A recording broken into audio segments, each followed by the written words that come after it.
Welcome to Rack of the Week 233 on Shortstop on Pool. As usual, you can see on the screen the names of my Patreon and YouTube supporters. Check out my website, Shortstop on Pool, for Ghost Aimers, Ghost Align Tool, Ghost Bridge and Bridge Mates, and other stuff. I'm going to get off the screen because I'm showing a rack from a live stream where I've got the angled view and the overhead view. And then also on the top of the screen, there's an inset view. I was playing a run, like a 99 ball run that I had recorded. So my viewers had even more to look at. This rack is different because lately I've been showing some racks where the ball's open well and there's a clear path and you got to develop a plan and a pattern to get to the rack. But this one is completely different. And it comes up a lot in straight pool, so we got to know how to do this. First of all, you can tell that's going to be a difficult rack because I have a very shallow angle on the break shot. That means it's going to be hard to get this rack open.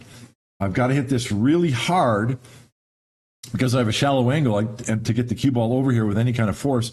But I also got to try and hit the cue ball above center so the cue ball has some top spin and it can get away from the rack. So let's take a look at the result of this difficult break shot. The pocket's really small at this angle, so you're aiming to miss this point, so that you hit the inside of the facing, so that ball goes in. As you can see, my cue ball kind of tried to burrow, but it didn't do a very good job, and it got stuck. Now, a lot of the time, you'd be looking at this thinking, well, this runs over. There's no shot. I do have a shot. I have a shot on the 6-ball. The 6-ball will go. Now, if you're playing in a tournament, are you going to try this shot or not? I'm pretty confident that I can cut this ball in. It's a thin cut, okay? It's very thin, but I'm close to it, and I think I can judge it really accurately to pocket the ball. The question is, where the heck is the cue ball going to go?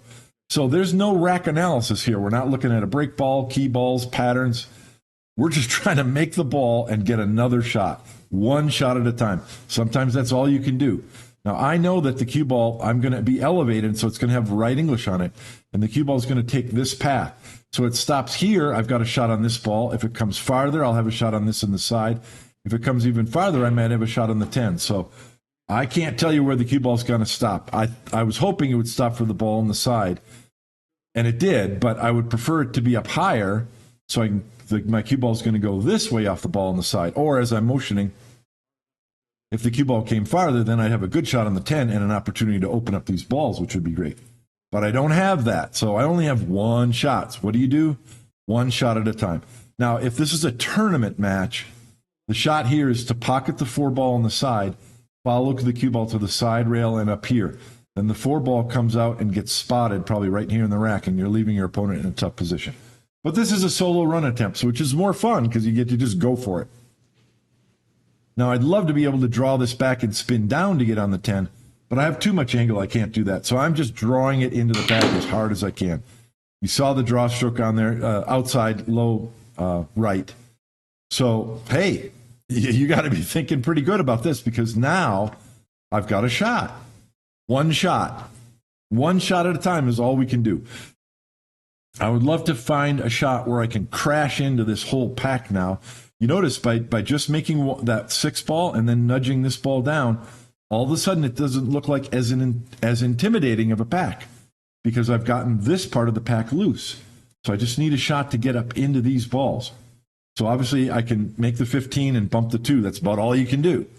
So I'm either going to have a shot on that 2, which is unlikely, or a shot on this 10 back this way. If the cue ball stuck on the 2, I might have had a shot on the 1 here, but I knew it was going to roll forward. So here, you could just play the 2-ball and then play the 10 and play position on the 2. But then what do you have? Everything's still tied up. So I've got to try and bump the ball. So there's not much you can do, just one ball at a time. So I'm just trying to bump into this 1 ball or the 7, hopefully, because I know the cue ball should hit those and go this way, and I'll likely have a shot on the 2. If I would have missed the 7 and hit the 1, that would knock the 1 up here, and the cue ball this way, and I might have had a shot on the 1. So we're just one ball at a time. We're just trying to nibble at this and try and get them open. Now, I say nibble at them, but since I don't have let me hit pause real quick. There's an option here because I could just shoot the 1 ball and just kind of bring the cue ball over here, preserving an angle on the 1 and the side. Then I could run into those balls. Nothing wrong with that. I've I guess I'm kind of feeling in an aggressive mode, though. I'm force following the cue ball to the bottom rail with left spin, and I'm going to run into him this way.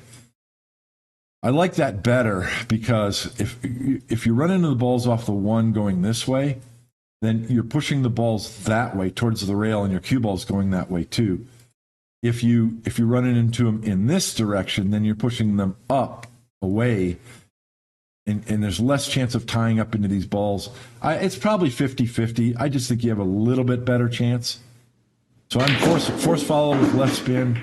Probably could have hit that a little bit harder, but hey, I got a couple more balls loose. Now, after only a few shots, there's only 3 balls in the cluster. This is one of the really fun things about straight pool is that you're creating your own shots. And so when you're in this situation, you've just got to think positive. If you have just one shot, you have a chance. You can get there. Now, it may look really slim, but things are actually looking up a little bit because I've got a break shot with the 7. And now if I can put this one ball down, the cue ball's going to come around and I might nudge another ball loose. So you have to prioritize pocketing the ball. If you pocket the ball, something good can happen. So just shoot one shot at a time. At any time, I can play safe, right? So if I didn't get a shot that I thought I could make, right now I can just shoot the 9 ball in this direction and just slide the cue ball right up here and park it right there. Now that my opponent comes to the table with 4 or 5 balls in the open, and they're stuck to the back of some balls. So you can have the confidence knowing that even if, probably especially that you're not opening the entire pack of balls wide, that's going to leave a cluster for you to hide behind. But you're playing one shot at a time and just nudging a couple balls loose here and there. And that's all you need to do to give yourself a chance. So now I have 2 shots. I actually have 3 shots. I have the 5 ball. I don't want to take that on. I have the 9, which I think I can clip the 10, but the cue ball is going to go crazy. I don't like it. And even though I'm shooting off my potential break shot, I like shooting the 7, and the reason why I can draw into that cluster and open them up, but it's a big pocket is the reason why. The 7 ball is kind of close to the rail, which means when I'm shooting it up here, this pocket's pretty wide. Depending on the table. If you have a table like Little Chris's table with super tight diamond pockets with deep shelves, then what I'm saying is not true. But on a lot of tables, this pocket's pretty wide because you can brush the rail and it'll still go in if you don't hit it too hard. So that's the reason why I chose that. Now, after a few shots, let's see, there's still 7 balls on the table.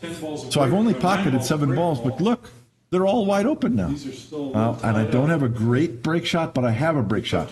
So I'm looking at the 8 ball and I'm just noticing, can I pocket the 8 past the 13? And I can. So if I can get a shot on this 5 or get up here, that's a key ball, or get up here to get position in the 8, I can make the 8 and I have a break shot in the 9. So again, just one shot at a time. So rather than using the 5 ball as a key ball, I decided to bring the cue ball up here. From here, I have a shot on the 3, the 5, and this stripe. But should I get there, I have a shot on the 8. And it turns, so that's what's meant by playing position for multiple balls at a time. You're not just guessing, you're trying to get to a specific spot, but you know you have other choices if you don't get there.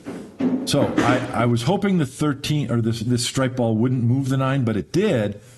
But fortunately, it relocated into a break ball position. So now I need to clear these balls and get the cue ball over here. If you look at the overhead, I need to clear these balls, get the cue ball over here, because then I can bounce off the rail and come up here, and I have a break shot. So how do you get through these impossible racks? You've got to think positive.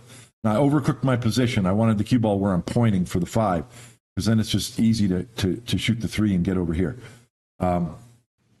So I'm out of line, and this is not a good end pattern, but all that stuff's out the window because it was such a big cluster of balls where it's just one shot at a time. That's how you get through these racks.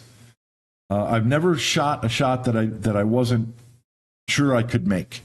Yeah, maybe I could miss them, but they weren't missable in the sense that it was a cue ball against the rail or super difficult shot. They were all makeable shots. that I would shoot in the tournament. Now here, I kind of messed that up. I got below the shot line to this 9. See, I'm below. I needed to be on it or above to make it easy to bounce. Now I have to spin this cue ball in and draw back to get an angle on the break shot. So this isn't ideal, but I have a cut shot, and hey, these balls are going to open. This rack is going to open, so I don't have to worry about that. The other nice thing about this break shot is you're not playing any position. You can put right English on this ball if you want to help you pocket the ball, but don't think that you're controlling the cue ball with that English. You're not. Just make sure that you make the ball.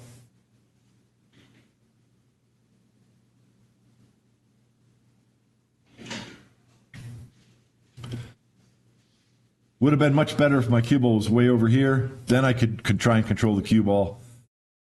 Yeah, and that's what I'm talking about right now. Yeah, what I just told you.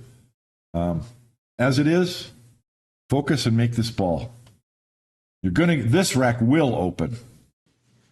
So we have a good chance to keep the run going. We did it by just playing one shot at a time. And frankly, on any long straight pool run, that's how you're going to do it. Even when the balls are wide open, you've got to just focus on one shot at a time. So, got a lot of balls open. I don't have a great shot to start. I want this stripe to hold up, but it didn't. It fell in this upper corner pocket. So I've got a shot on the 5 or the 14 ball up in the upper corner pocket, and the run continues. Hey, I hope you thought that was fun. If you liked it, hit the like button and consider subscribing. Check out shortstoponpool.com, and we'll see you next week on Rack of the Week.